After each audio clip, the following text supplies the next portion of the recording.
नमस्ते एवरीवन। आज तीसरा लेक्चर ऋतुचर्या का। आगे के लेक्चर में हमने ऋतुचर्या की बात की थी। इस लेक्चर के अंदर हम वर्षा और शरद ऋतुचर्या की बात करेंगे। वर्षा ऋतु का दूसरा नाम अभ्रकाल भी है। अभ्रकाल हम ऐसे याद रख सकते हैं, अभ्र यानी बादल, आकाश। ठीक है, तो वर्षा ऋतु के अंदर बादल गिरे रहते आकाश के अंदर, तो हम ऐसे ही अभ्रकाल याद रख सकते हैं। वर्षा ऋतु का दूसरा नाम गर्मांत है। ये कैसे याद रखेंगे? जैसे देखते हैं गर्म, तो गर्म किसके बारे में बोला गया है? जो गर्म है वो ग्रीष्म ऋतु के बारे में बोला गया है, हमने आगे देखा था। ठीक है, तो गर्म यानी ग्रीष्म ऋतु, गर्मांत यानी ग्रीष्म ऋतु के एंड में। तो ग्रीष्म ऋतु के अंत में कौन सी ऋतु स्टार्ट होती है? तो वर्षा ऋतु, यानी गर्मांत ये वर्षा ऋतु का पर्याय है। देखते हैं क्या कहता है इस ऋतु के अंदर चरक जी। तो आदान दुर्बल देहे पक्ता भवति दुर्बल। क्या कहता है कि आदान काल के अंदर जो शरीर है वो दुर्बल हो चुका है। दुर्बल शरीर के अंदर अग्नि भी दुर्बल होती है। ठीक है, और आदान काल के बाद कौन सी ऋतु आती है? तो वर्षा ऋतु आती है। तो वर्षा ऋतु के अंदर भी अग्नि दुर्बल होती है। क्या कहना चाहता है ऐसे समझते हैं। जैसे शिशिर, वसंत, ग्रीष्म, वर्षा और शिव, ग्रीव, शरद और हेमंत। ठीक है, ये शिशिर, वसंत, ग्रीष्म ये आदान काल की ऋतु है।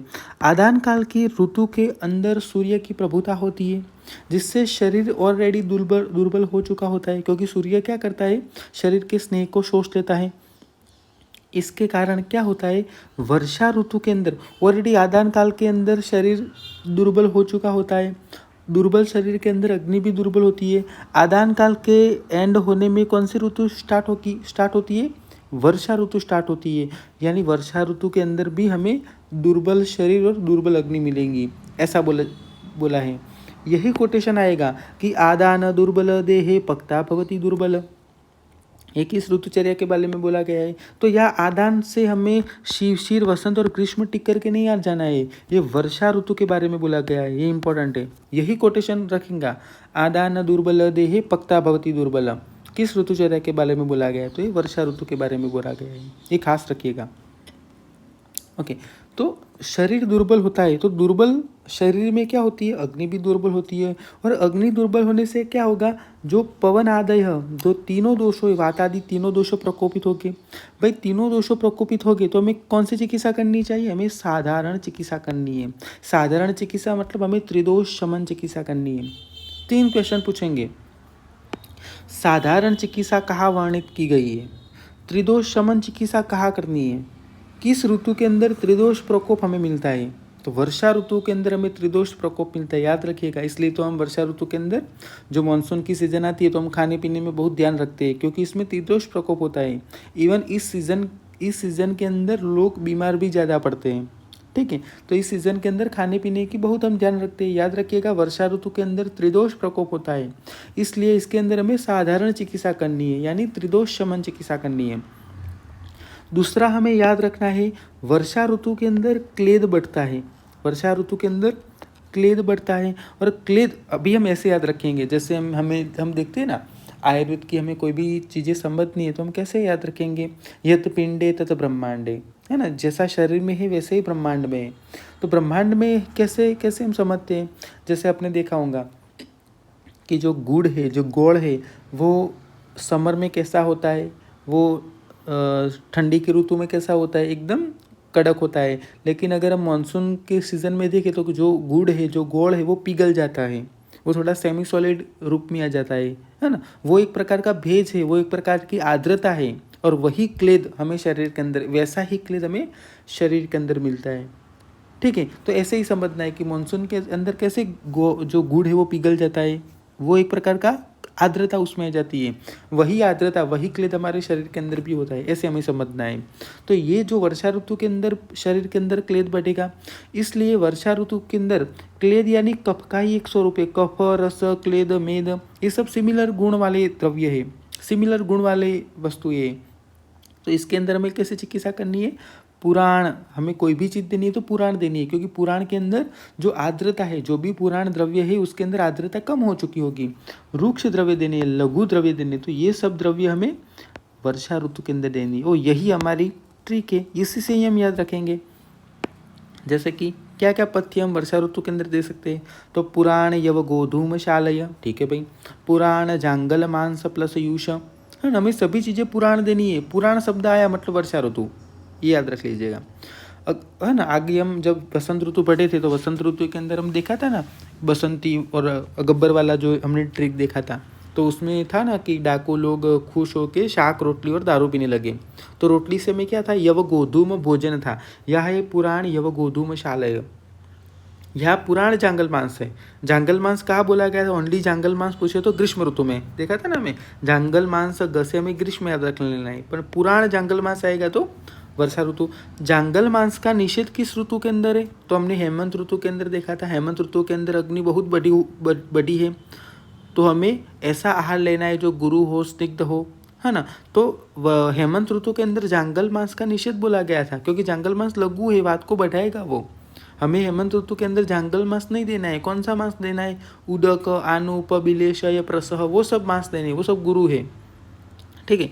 मोस्ट इंपॉर्टेंट याद रखिएगा, जब जब वर्षा ऋतु आएगी तब तब मधु का प्रयोग बहुत इंपॉर्टेंट है। क्या बोला गया है, पान भोजन संस्कारात प्रायः क्षोद्र, पान के लिए, भोजन के लिए, संस्कारित करने के लिए हमें ऑलवेज वर्षा ऋतु के अंदर मधु का प्रयोग करना है। ये एग्जाम के लिए मोस्ट इंपॉर्टेंट है, याद रख लीजिएगा। हमें मार्द्विक यानी मृद्विका से बनी हुई जो दारू है उसका प्रयोग करना है, अरिष्ट का प्रयोग करना है, ठीक है। एग्जाम के लिए मधु मोस्ट इंपॉर्टेंट। मधु का जब भी प्रयोग आए हमें वर्षा ऋतु ध्यान रखनी है, क्योंकि मधु का जो रस है वो कषाय मधुर रस है, कषाय मधुर रस है। उसका गुण रुक्ष गुण है, वो स्निग्ध नहीं है, वो रुक्ष गुण वाली है, इसलिए हम वर्षा ऋतु के अंदर दे सकते हैं। कौन सा पानी हमें वर्षा ऋतु के अंदर पीना है, भाई सिंपल है, वर्षा ऋतु के अंदर बरसात का पानी आता है तो वही पिएंगे ना। तो महेंद्र जल पीना है, महेंद्र जल यानी वर्षा ऋतु का जल। कोप जल यानी कुएं का जल हम पी सकते हैं, क्योंकि वो एक जगह ठहरा हुआ है। गर्म करके ठंडा किया हुआ जल हम पी सकते हैं, अभी इंपॉर्टेंट है। कुएं का पानी हम पी सकते हैं क्योंकि वो एक जगह ठहरा हुआ है। लेकिन जो पानी एक जगह से दूसरी जगह जाता हो, यानी क्या होगा, एक जगह से दूसरी जगह जाएगा तो अपने दोषों को भी साथ में ले जाएगा। तो नदी जल का हमें वर्ज्य है, हमें नदी का पानी नहीं पीना है वर्षा ऋतु के अंदर। क्यों नहीं पीना है, क्योंकि नदी एक जगह से दूसरी जगह जाती है, यानी दोषों को भी एक जगह से दूसरी जगह ले जाएंगी जैसे जैसे रास्ते में आएंगे। तो यानी नदी का जल हमें नहीं पीना है, हमें महेंद्र जल पीना है, कोप जल पीना है और गर्म करके ठंडा किया हुआ जल पीना है। विहार में क्या है, प्रघर्षण और उद्वर्तन, यानी चूर्ण का मालिश करना है, ठीक है। तो चूर्ण क्या करेगा, जो भी क्लेश शरीर के अंदर है उसको शोष लेगा, है ना। वही उद्वर्तन करता है ना, उद्वर्तन क्या करता है, कफहर मेदसो प्रविलायन, वो क्या करता है, शरीर के अंदर जो क्लेद होगा उसको शोष लेगा। तो प्रघर्षण उद्वर्तन जैसे हमें रुक्ष चिकित्सा करनी है। भाई क्या क्या वर्ज्य बोला गया है वर्षा ऋतु के अंदर, क्या क्या वर्ज्य बोला गया है, बहुत ही सिंपल है और मैंने ऑलरेडी ये कह चुका हूँ। देखते हैं कैसे, जैसे हमने पढ़ा था शिशिर, वसंत, ग्रीष्म, वर्षा और शिव, ग्रीव, शरद और हेमंत। मैंने बोला था शिशिर और हेमंत में सबसे ज़्यादा बल होगा, वसंत और शरद में थोड़ा कम, ग्रीष्म और वर्षा जो दो ऋतुएं बीच में आती है, ठीक है। ये दो ऋतु का जो बल है, ये जो दो ऋतु का बल है वो सबसे कम है। और सबसे कम होने के कारण इस ऋतु के अंदर हम व्यवसाय और व्यायाम दोनों नहीं करेंगे, ठीक है। तो व्यवसाय और व्यायाम किस ऋतु के अंदर निषेध है, तो ग्रीष्म और वर्षा ऋतु के अंदर निषेध है, ठीक है। आगे हमने देखा था दिवा स्वप्न किस ऋतु के अंदर निषेध है, देखना है, वात, पित्त और कफ, ठीक है। वात का प्रकोप किस ऋतु के अंदर होगा, वर्षा ऋतु के अंदर, पित्त का शरद के अंदर और कफ का बसंत के अंदर। ये सबको पता है और पता होना चाहिए। तो इस 3 ऋतु के अंदर दिवा स्वप्न वर्ज्य है, ओके। अलग से देख लेंगे अवश्याय किस ऋतु के अंदर वर्ज्य है, 2 ऋतु, वर्षा और उसके बाद आने वाली शरद, इस 2 ऋतु के अंदर अवश्याय वर्ज्य है। कैसे याद रखेंगे, जैसे शव है तो शव कहाँ पर है, शव वो शैया पर है, शव कहाँ पर है, शैया पर है, ऐसे याद रख लीजिएगा। शव से शरद और वर्षा नजदीक की ऋतु है, शैया यानी अवश्याय, ऐसे याद रख लीजिएगा, ठीक है, तो देखते हैं कौन कौन सा हमें हो गया। व्यवय और व्यायाम हमारा हो गया, पता है ग्रीष्म और वर्षा के अंदर निषेध है, जो क्योंकि इस ऋतु के अंदर बल बहुत ही कम होता है। वाग्भट ने व्यवय और व्यायाम टर्म नहीं दिया है, वाग्भट ने वर्ज्य में टर्म दिया है आयास, कि वर्षा ऋतु के अंदर ज़्यादा आयास नहीं करना है, ज़्यादा काम नहीं करना है, ऐसा बोला गया है, क्योंकि शरीर बहुत वीक होता है। ठीक है, दीवा स्वप्न नहीं करना है, वो पता चल गया, वर्षा ऋतु के अंदर वात का प्रकोप होगा, दीवा स्वप्न नहीं करना है। नदी का जल पता चल गया। उदमंत का सेवन नहीं करना है, ये इंपॉर्टेंट है। उदमंत का सेवन 2 ऋतु के अंदर मना किया गया है, एक वर्षा ऋतु और दूसरी हेमंत ऋतु। हेमंत और वर्षा के अंदर उदमंत का सेवन नहीं करना है। जैसे हम बोलते हैं ना HIV नहीं पण HUV, HIV नहीं पण HUV। हेमंत और वर्षा ऋतु के अंदर उदमंत का सेवन नहीं करना है। उदमंत यानी आथवो, जो आथवण की जो वस्तुएं होती है ना, जैसे इडली है, डोसा है, उस सब का हमें सेवन नहीं करना है। ठीक है, कौन सी? हेमंत और वर्षा ऋतु के अंदर। याद रहा कि यह वी से वसंत नहीं ले लीजिएगा, ये हेमंत और वर्षा ऋतु है जिसका हमें उदमंत का सेवन इस ऋतु के अंदर नहीं करना है। नदी जल तो पता चल गया। अवश्य का भी पता चल गया। अवश्य वर्षा और शरद ऋतु के अंदर, शरद और वर्षा ऋतु के अंदर अवश्य का निषेध है। अवश्य का निषेध वाग्भट ने नहीं माना, वाग्भट ने ऐसा नहीं माना है कि भी वर्षा ऋतु के अंदर हमें अवश्य नहीं लेना है, ऐसा वाग्भट ने नहीं माना। आतप का बहुत इंपॉर्टेंट है, आतप का ऐसे याद रखिए, बहुत ही इंपॉर्टेंट है। जैसे देखेंगे शिशिर शी व ग्री व श है, यहाँ पर वर्षा है और यहाँ पर वसंत है। देखते अभी इंपॉर्टेंट है, आतप का बहुत इंपॉर्टेंट है।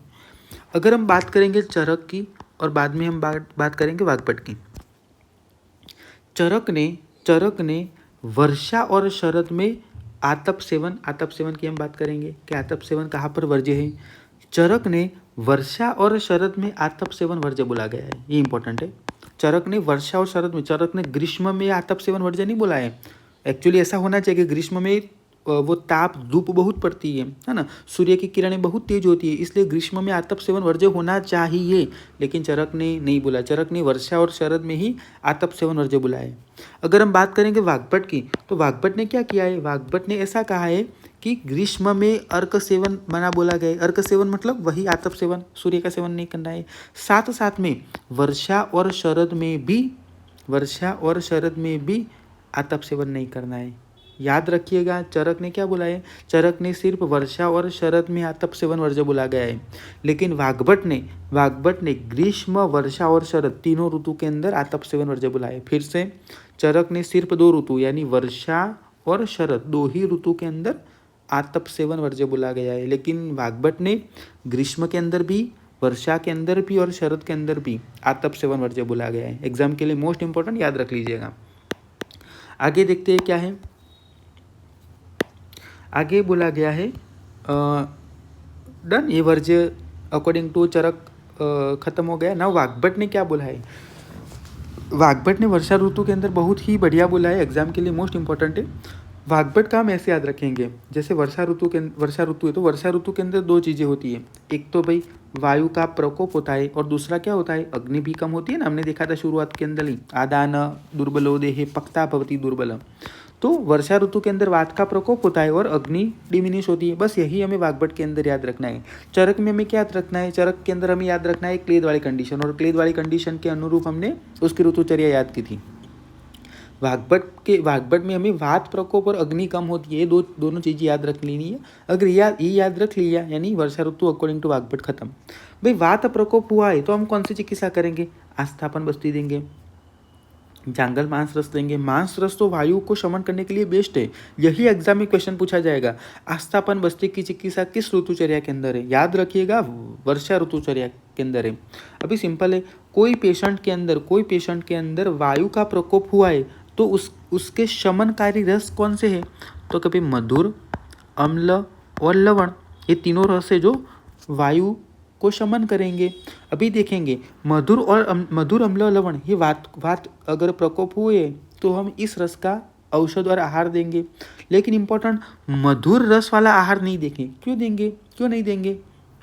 क्योंकि मधुर रस एक गुरु है ना, मधुर रस वो पचने में गुरु है, और वर्षा ऋतु के अंदर ऑलरेडी पेशेंट की अग्नि कम हो चुकी है, इसलिए मधुर रस हम वर्षा ऋतु के अंदर नहीं देंगे। क्या देंगे? ओनली अम्ल और लवण रस ही हम वर्षा ऋतु के अंदर देंगे। मधुर रस नहीं देंगे, यानी अम्ल लवण रस देंगे। वात प्रकोप हुआ तो थोड़ा स्नेह देंगे, लघु आहार देंगे। ठीक है, ये याद रखिएगा, स्नेह और लघु अलग से याद रख लीजिएगा। ठीक है, लघु आहार क्यों देंगे? आपका क्वेश्चन होगा कि भाई लघु आहार देंगे तो वायु का प्रकोप और होगा, पर याद रखिएगा लघु आहार इसलिए देंगे क्योंकि अग्नि भी साथ साथ कम हो चुकी है। गुरु आहार देंगे तो अग्नि और डिमिनिश हो जाएगी, तो स्नेह देना है, लघु आहार देना है। याद रखिएगा कौन से रस का सेवन वर्षा ऋतु के अंदर करना है? अम्ल और लवण रस का सेवन हमें वर्षा ऋतु के अंदर करना है। और आगे हमने देखा था हेमंत वाग्भट के अकॉर्डिंग हमने आगे देखा था कि ओके, एक तो वात का प्रकोप होता है, साथ साथ अग्नि भी कम होती है, और अग्नि अगर कम होगी तो हमें क्या देना है? पंचकोल चूर्ण, है ना, पंचकोल चूर्ण, पिपली मूल, चव्य, चित्रकन, आगर सभी दीपन पाचन औषधि है, तो पंचकोल चूर्ण देख सकते हैं। लेकिन अगर बोलेगा पंचसार पानक का वर्णन किस ऋतु के अंदर है? तो पंचसार पानक यानी एक प्रकार का शरबत है, और शरबत हम कब लेते हैं? तो कभी समर की सीजन में लेते हैं, तो ये ग्रीष्म ऋतु के बारे में बोला गया है, ये याद रख लीजिएगा। ठीक है, मस्तु और सौवर्चल से सौवर्चल लवण याद रख लीजिएगा। सौवर्चल लवण भी अग्नि को बढ़ाएगा, वो भी दीपन पाचन करेगा। ठीक है, तो मस्तु और सौवर्चल भी इंपॉर्टेंट है। इसका प्रयोग भी किस ऋतु के अंदर बोला गया है? तो वर्षा ऋतु के अंदर बोला गया। बहुत ही सिंपल है। ऐसे पूछेगा आस्थापन वस्ती का प्रयोग किस ऋतु के अंदर है? पंचकोल चूर्ण का प्रयोग किस ऋतु के अंदर है? मस्तु और सौवर्चल का प्रयोग किस ऋतु के अंदर है? वर्षा ऋतु के अंदर कौन से रस का सेवन हमें करना है? अम्ल लवण रस का सेवन करना है। यही क्वेश्चन एग्जाम में आएंगे। ठीक है, तो ये थी हमारी वर्षा ऋतु। आगे हम देखेंगे शरद ऋतु। देखते हैं शरद ऋतु के अंदर क्या बोला गया है। शरद ऋतु का दूसरा नाम घनात्यय भी है और धराधरात्यय भी है। कैसे याद रखेंगे? हम देखें, आगे हमने देखा था वर्षा ऋतु। वर्षा ऋतु का दूसरा एक पर्याय घन भी है, क्योंकि यह बादले घनघोर हो जाते हैं ना, तो वर्षा ऋतु का दूसरा नाम घन भी है, घन, है ना। अगर देखें गर्म ये ग्रीष्म ऋतु का है, लेकिन घन ये वर्षा ऋतु का है। तो घन के एंड में क्या है? वर्षा ऋतु के बाद कौन सी ऋतु आती है? शरद ऋतु आती है। इसलिए एक सिनोनियम घनात्यय भी है। घन के अंत में आने वाली ऋतु शरद ऋतु, घनात्यय। इस ऋतु को धराधरात्यय भी बोलते हैं, ऐसे याद रखिएगा। धरा यानी पृथ्वी, जैसे होती है ना वर्षा ऋतु के अंदर जो पृथ्वी है वो एकदम खुशहाल हो जाती है, क्योंकि बहुत पानी आ जाता है वर्षा ऋतु से। ठीक है, बरसात से बहुत ज़्यादा पानी आ जाता है, तो जो भी पृथ्वी है वो वहाँ पर घास उगेंगे, लाइक वो खुश हो जाती है, ऐसे याद रखिएगा। तो वर्षा ऋतु के बारे में धरा बोला गया है, यानी धराते मतलब वर्षा ऋतु के एंड में कौन सी ऋतु आएंगी? तो शरद ऋतु आएंगी। इसलिए धराते बोलेगा तो शरद ऋतु, घनात्यय बोलेगा तो शरद ऋतु, अगर घन बोलेगा तो वर्षा ऋतु, और घन यानी वर्षा ऋतु के अंत में कौन सी ऋतु आएंगी? तो शरद ऋतु। ठीक है, तो घनात्यय यानी धरात्यय ये सब किस ऋतु के सिनोनियम है? तो शरद ऋतु के सिनोनियम है। अभी देखेंगे क्या बोला गया है शरद ऋतु के अंदर। वर्षा शीत चित अंगानाम सहसेव और कश्मी भी। क्या बोला गया है कि वर्षा ऋतु के अंदर ठंडक होने के कारण जो अंग है वो भी शीतल हो जाते हैं, और यही शीत जब शरद ऋतु के अंदर अर्क अश्मि भी यानी सूर्य की किरणें आएंगी, तो यही जो शीत जो संचय हुआ होगा उसका प्रकोप हो जाएगा, ऐसा बोला है। वर्षा ऋतु के अंदर जो ठंडक हुई है सहसेव अचानक है ना, सडनली क्या होगा? जो सूर्य की किरणें वहाँ पर आएगी और वो प्रकोप कर लेंगी। ठीक है, ऐसा बोला गया है। यही कोटेशन आएगा कि वर्षा शीत चितंगा नाम सहसेव अर्क अश्मि भी किस ऋतु के बारे में बोला गया है? तो ये शरद ऋतु के बारे में बोला गया है, ऐसे याद रखिएगा। वर्षा ऋतु यहाँ पर देखिए, वर्षा ऋतु हमें टिक नहीं कर लेना है, ये शरद ऋतु के बारे में बोला गया है कि वर्षा ऋतु के अंदर एनवायरनमेंट में साथ साथ शरीर के अंदर भी एक ठंडक सी आ जाती है, लेकिन जब शरद ऋतु आएंगी तो अचानक सूर्य की किरणों के कारण उसका प्रकोप हो जाएगा। ठीक है, याद रखिएगा शरद ऋतु के अंदर पित्त का प्रकोप होता है, ये सबको पता है। कौन कौन से आहार हमें शरद ऋतु के अंदर लेने हैं? शाली सयव गोधूम देख लेने एक बार, इंपॉर्टेंट नहीं है, ये इंपॉर्टेंट है। लावान कपिंजल एण, लाव कपिंजल और एण के मांस का हमें प्रयोग करना है, एक खास इंपॉर्टेंट है। अभी ये एक इम्पॉर्टेंट है, पित्त बढ़ा हुआ है, बहुत ही सिंपल है भाई, पित्त बढ़ा हुआ है तो कौन से रस का हम सेवन करेंगे? तिक्त रस का सेवन करेंगे, तो तिक्त सर्पी पान। पित्त की मोस्ट इंपॉर्टेंट उपक्रम कौन सा है? विरेचन और रक्त मोक्षण, ये सबको याद होना चाहिए और बहुत ही सिंपल है। पूछा जाए विरेचन और रक्त मोक्षण किस ऋतुचर्या के अंदर हम करेंगे? भाई विरेचन और रक्त मोक्षण किस दोष के बारे में? पित्त दोष के बारे में। और पित्त दोष कहाँ पर बढ़ा हुआ है? शरद के अंदर बढ़ा हुआ है, तो शरद ऋतु के अंदर बोला गया होगा। तिक्त सर्पीपान है, तो तिक्त सर्पीपान किस दोष के लिए हम देते हैं? पित्त दोष के लिए हम देते हैं। पित्त का प्रकोप किस ऋतु के अंदर होता है? शरद ऋतु के अंदर होता है। सिंपल है। अभी इंपॉर्टेंट है, पूछा जाएगा हंसोदक का प्रयोग किस ऋतु के अंदर है? और ये सबको पता होगा और होना चाहिए। हंसोदक का सेवन ही शरद ऋतु के अंदर बोला गया है। हंसोदक के बारे में क्या बोला गया है? शारदम विमलम शुचि, है ना। शरद ऋतु के अंदर होगा ये हंसोदक जो स्वच्छ है, पवित्र है। हंसोदक का सेवन हमें कैसे करना है? हम इससे स्नान कर सकते हैं, हम इसका पान कर सकते हैं और इससे अवगाहन कर सकते हैं। इंपॉर्टेंट है, याद रखिए। स्नान से हमें क्या करना है? स्पा में लेके जाना है, ऐसे याद रख लीजिएगा। स्नान, पान और अवगाहन, स्नान, पान और अवगाहन, एग्जाम के लिए मोस्ट इंपॉर्टेंट। हंसोदक का सेवन, हंसोदक का वर्णन किस किसने किया है? चरक ने किया है, वाग्भट ने किया है, रसरत्न समुच्चय ने किया है और काश्यप ने किया है। याद रखिएगा, सुश्रुत ने हंसोदक का सेवन नहीं बताया है, ये इंपॉर्टेंट है। ठीक है, आगे क्या बोला है? शारदानी च माल्यानी वासांसी विमलानी च प्रदोष च इंदुरश्मय। शरद ऋतु के अंदर हमें क्या करना है? फूलों की माला पहननी है। स्वच्छ वासांश यानी जो क्लोथ हमें कैसे पवित्र और स्वच्छ कपड़े हमें पहनने। इंपॉर्टेंट। प्रदोषे च इंदु अश्मय। प्रदोष का मतलब चक्रपाणी ने क्या बोला है? प्रदोष रजनी मुखम। रजनी मुखम यानी जब सूरज ढलेगा और चंद्र दिखने लगेगा, ये जो टाइम है उसको रजनी मुख बोला है चक्रपाणी ने, प्रदोष बोला है। तो प्रदोषे च इंदु अश्मय, शरद ऋतु के अंदर क्या करनी है? जो प्रदोष का जो काल है, जो सायं का जो काल है, जब इंदु अश्मय, इंदु यानी चंद्र और अश्मय यानी किरणें, जब चंद्र की किरणें आने लगेगी तो उसका हमें सेवन करना है, क्योंकि शरद ऋतु के अंदर पित्त बढ़ेगा और पित्त का शमन करने के लिए मून बेस्ट है, क्योंकि चंद्र सौम्य भाव है, चंद्र है वो सौम्य है, तो उसकी किरणों का हमें सेवन करना है। याद रखिएगा, ये ग्रीष्म ऋतु के बारे में नहीं बोला गया है, शरद ऋतु के बारे में बोला गया है, इंपॉर्टेंट है। तो प्रदोष है इंदु अश्मय, इंदु के द से हमें शरद का द याद रख लेना है, ये याद रखिएगा, क्योंकि आगे जाके आपको बहुत कन्फ्यूजन होगा। अभी आपको याद रह जाएगा, लेकिन जब 1-2 वीक जाएंगे फिर आप MCQ सॉल्व करेंगे या फिर एग्जाम में आप MCQ देखेंगे और एक क्वेश्चन आ गया, 100% आप ग्रीष्म टिक करके आ जाएंगे, क्योंकि ऐसा लिखा है कि भाई प्रदोष है चाहे इंदु अश्मय, भाई सूर्य चंद्र की किरणें कब जरूर पड़ती है? तो कि भाई जब गर्मी हो तब। गर्मी अब देखेंगे तो भाई ग्रीष्म ऋतु के अंदर गर्मी पड़ती है। लेकिन याद रखिएगा, ये शरद ऋतु के अंदर बोला गया है। एक एक ट्रिक बैकअप में रख लीजिए, है ना, ये ट्रिक आपको याद आ ही जाएंगे, डोंट वरी। तो इंदु अश्मय, इंदु के द से हमें शरद का द याद रख लेना है। प्रदोष है इंदु अश्मय किसके बारे में बोला गया है? तो शरद ऋतु के बारे में बोला गया है, ये याद रख लीजिएगा। किस किस का वर्ज्य हमें शरद ऋतु के अंदर करना है? भाई बहुत ही सिंपल है, हमने देखा था, जैसे मैंने आगे भी बोला था, शी व ग्री व श है।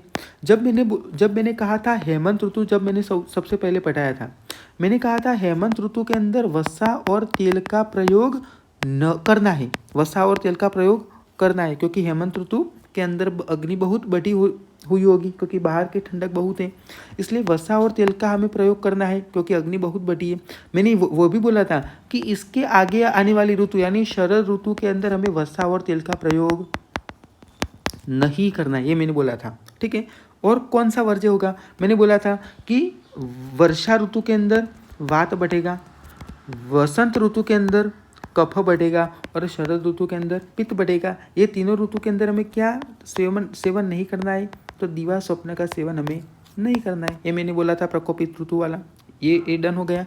और भी मैंने बोला था अवश्याय का, अवश्याय से क्या बोला था? शव कहाँ पर है? शैया पर है, शैया से अवश्य याद रख लीजिएगा। शव से याद रख लीजिएगा शरद और वर्षा ऋतु, शरद और वर्षा ऋतु के अंदर अवश्य का निषेध है। ठीक है, तो शरद ऋतु के अंदर एक ये आ गया। ठीक है, चलो देखते हैं कौन कौन सा वर्ज्य है शरद ऋतु के अंदर। तो भाई वसा तेल, ये बात हो गई, वसा तेल नहीं लेना है, दिवा स्वप्न नहीं करना है। ठीक है, अवश्य का बात हो गया, आतप का मैंने बात कर लिया आगे। ठीक है, अभी ये देखते हैं कौन सा रह गया। एक है प्रागवात, मैंने प्रागवात का बोला था, आगे देख लीजिए। प्रागवात, तो प्रागवात, प्रवात, ठीक है, प्रभात का सेवन कौन सी ऋतु में नहीं करना है, तो हेमंत ऋतु के अंदर प्रभात का सेवन नहीं करना है, ये आपको पता होगा। पर प्रभात का सेवन किस ऋतु में करना है, तो ग्रीष्म ऋतु के अंदर प्रभात का सेवन करना है, ये भी मैंने आगे बोला था। पर यह आएगा प्राग्भात, मतलब सेम ही है, प्रभात और प्राग्भात का मतलब सेम है। पर अगर हमें यह टर्म या हमें यह शब्द लेना है, प्रभात तो प्रभात ही होगा, प्राग्भात को प्राग्भात ही शब्द लेना है हमें, मतलब भले ही सेम हो। प्राग्भात का सेवन हमें किस ऋतु के अंदर नहीं करना है, तो शरद ऋतु के अंदर हमें प्राग्भात का सेवन नहीं करना है, ऐसे याद रखिएगा। यह प्राग्भात में ग एक्स्ट्रा है ना, तो गश याद रख लीजिएगा, गश याद रख लीजिए, ठीक है। तो प्राग्भात के अंदर हमें शरद ऋतु के अंदर हमें प्राग्भात का सेवन नहीं करना है, ठीक है। ये तीनों इंपॉर्टेंट है, याद रख लीजिएगा। दधी और क्षार का प्रयोग हमें नहीं करना है, दक्षा याद रख लीजिएगा, दक्षा, तो हमें ऐसे याद रख लेना है, दक्षा का ऐसे याद रख लीजिएगा। सर्दी किसको हुई, दक्षा को सर्दी हुई, दक्षा को सर्दी हुई, याद रख लीजिएगा। सर्दी किसको हुई, दक्षा को सर्दी हुई, ठीक है, दक्षा को सर्दी हुई। तो दधी और क्षार का प्रयोग भी हमें शरद ऋतु के अंदर नहीं करना है। क्षार तो वैसे भी हमें याद रह जाएगा, क्योंकि क्षार से क्षार, और क्षार तो सीधा पित्त को बढ़ाएगा ना, तो क्षार हमें इजीली याद रह जाएगा, ऐसे याद रख लीजिएगा। सर्दी किसको हुई, दक्षा को, यानी दधी और क्षार का प्रयोग भी हमें शरद ऋतु के अंदर नहीं करना है। आनुप, उदक, आमिष का प्रयोग भी हमें शरद ऋतु के अंदर नहीं करना है, ये उष्ण स्वभाव वाला होता है ना, तो मांस का भी सेवन हमें नहीं करना चाहिए, ठीक है। लेकिन कौन सा मांस का करना चाहिए, लावान, कपिंजल, एण, इसका हमें सेवन कर सकते हैं, ठीक है। लाव, कपिंजल, एण का सेवन हम शरद ऋतु के अंदर कर सकते हैं, ये याद रख लीजिएगा।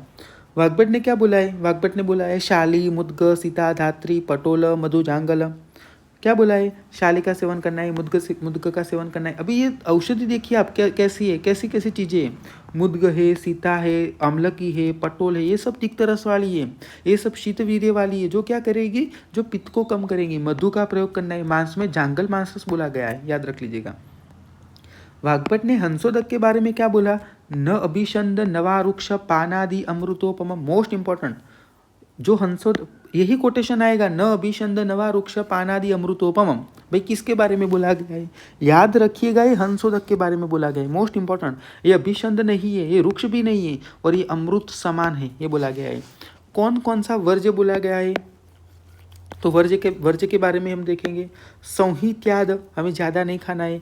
तीक्ष्ण मद्य का सेवन नहीं करना है। वाग्भट अगर बोलेगा, अकॉर्डिंग टू वाग्भट, तीक्ष्ण मद्य का सेवन किस ऋतु के अंदर वर्ज्य बोला गया है, ग्रीष्म टिक नहीं करना है। शरद के अंदर तीक्ष्ण मद्य का सेवन निषेध बोला गया है। ग्रीष्म के अंदर चरक ने क्या कहा है, चरक ने कहा है अगर मद्य तो लेना नहीं चाहिए, अगर लेना है तो बहुत ही अल्प मात्रा में लेना चाहिए, और अथवा तो बहु उदक, ज़्यादा पानी ऐड करके हमें लेना है। ये याद रखिएगा, ये ग्रीष्म ऋतु के बारे में बोला गया है। लेकिन शरद के अंदर क्या बोला है, तीक्ष्ण मद्य का सेवन नहीं बोला है। पूर्ववात, वाग्भट ने क्या बोला है, सामने से आने वाली पवन का सेवन नहीं करना है। चरक ने क्या वर्ड यूज किया है, प्राग्वात, गश हमें याद रखा था, ठीक। प्राग्वात का सेवन हमने शरद ऋतु के अंदर नहीं करना है, ये याद रख लीजिएगा, ठीक है। उसके बाद थोड़े इंपॉर्टेंट पॉइंट हम देख लेते चरक के बारे में ऋतुचर्या के संदर्भ में। उसके बाद हम आगे का जो वीडियो डालेंगे वो सुश्रुत का डालेंगे। देखिए, याद रखिएगा, ऋतुचर्या का प्रारंभ, ये एग्जाम, बहुत कॉम्पिटिटिव एग्जाम के अंदर एक क्वेश्चन पूछा गया है कि चरक और वाग्भट ने ऋतुचर्या का प्रारंभ किससे किया है, याद रखिएगा, हेमंत से किया है। हमने भी ऋतुचर्या का प्रारंभ हेमंत से किया ना। चरक और वाग्भट दोनों ने ऋतुचर्या किससे स्टार्ट की, तो जहाँ से मैंने स्टार्ट की, हेमंत से, ऐसे याद रख लीजिएगा। सुश्रुत का शिशिर याद रख लीजिएगा, सथी स, सुश्रुत ने ऋतुचर्या का प्रारंभ शिशिर से किया। नागार्जुन ने वर्षा से किया, याद रखिएगा। जो नग्न नागा बाबा होते हैं, ऐसे याद रखिएगा, नागा बाबा क्या करते हैं, वर्षा ऋतु के अंदर स्नान करते हैं, ठीक है। वर्षा ऋतु के अंदर पानी आता है, पानी से हमें स्नान करना है, और स्नान कैसे करना है, ऐसे होके करना है, ऐसे याद रख लीजिएगा। ऋग्वेद, द से हमें द याद रख लेना है, द से हमें द याद रख लेना है। ऋग्वेद के अंदर ऋतुचर्या का प्रारंभ किस ऋतु से होता है, तो शरद ऋतु से होता है, ये याद रख लीजिएगा, ठीक है। ये हमने ऑलरेडी बात कही। प्रभात का निषेध हेमंत में है, प्रभात का सेवन ग्रीष्म में है, प्राग्वात का निषेध शरद के अंदर है, ओके, इंपॉर्टेंट। निवात का सेवन, निवात मतलब हमें ऐसे गृह के अंदर रहना है जो गर्म हो और किसी भी साइड से पवन ना आती हो, तो वो शिशिर ऋतु के अंदर, भाई शिशिर ऋतु के अंदर बहुत ठंडी पड़ती है। तो ठंडी पड़ने से हमें क्या क्या करना चाहिए? तो ऐसे घर में हम ऐसे करते हैं ना, ऐसे घर में रहते जहाँ से कोई भी साइड से एक पवन ना आए, तो निवात का सेवन, निवात यानी कोई भी जगह से पवन ना आए, तो उसका सेवन हमें शिशिर ऋतु के अंदर करना है। ऋतु के साथ महाभूत का संबंध आचार्य इंदु ने बताया है कि इस ऋतु के अंदर इस महाभूत का प्रीडोमिनेंस है, ऐसा इंदु ने बताया है। राशि के अनुसार ऋतु, मोस्ट इंपॉर्टेंट, राशि अनुसार ऋतु शारंगधर ने बताई है कि भाई हेमंत ऋतु के अंदर इस राशि, जैसे कि राशि होती है ना, मैथुन है, कर्क है, कन्या है, तो राशि है, किस राशि के अंदर किस ऋतु का प्रभुत्व है ना। शरद ऋतु के अंदर इस राशि का प्रभुत्व होता है, इस ऋतु में इस राशि का प्रभुत्व होता है, ये शारंगधर ने बताया। जस्ट खाली अभी ऐसा याद रख लीजिएगा, जब भी आप शारंगधर पढ़े तो आप ये ऑब्वियसली पढ़ेंगे। राशि अनुसार ऋतु है, राशि, तो राशि की ये श से शारंगधर का ये श याद रख लीजिएगा। राशि के अनुसार ऋतु शारंगधर ने बताई है, याद रख लीजिएगा। हंसोदक का तो वर्णन हमने पढ़ दिया, लेकिन अंशुदक किसने बोला है? भाव प्रकाश और हारिस ने बोला है, ये इंपॉर्टेंट है। अंशुदक का प्रयोग किसने बोला? भाव प्रकाश और हारिस ने बोला है। ये मैंने आगे बोला था, मेघ वृष्ट्य अनिल शीते शांत तापे महीतले।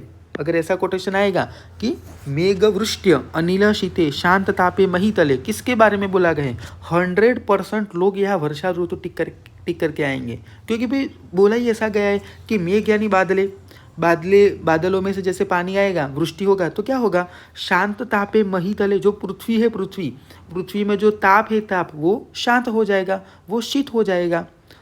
ऑलमोस्ट लोग यहाँ ग्रीष्म ऋतु टिक करके वर्षा ऋतु टिक करके आएंगे। याद रखिएगा, विसर्ग काल में बोला गया है, पूरे का पूरा विसर्ग काल में बोला गया है। क्या होता है? ऐसे है ना, शिव ग्रीव श है, ठीक है। तो ये आदान काल है, ये विसर्ग काल है। विसर्ग काल की प्रथम ऋतु कौन सी है? वर्षा ऋतु है।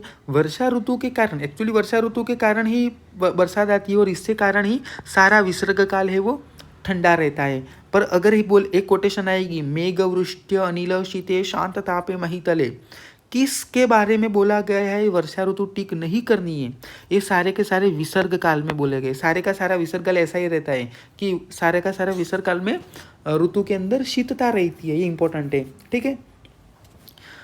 ओके, शीते शीत अनिल स्पर्श संरुद्ध अनिलो बलिनो बलि। क्या होता है? शीते शीत अनिल स्पर्श, जैसे एक ऋतुचर्या के बारे में हमने बात की थी कि जिसके अंदर शीते शीत अनिल स्पर्श, बाहर के वातावरण में बहुत ही ठंडक होती है।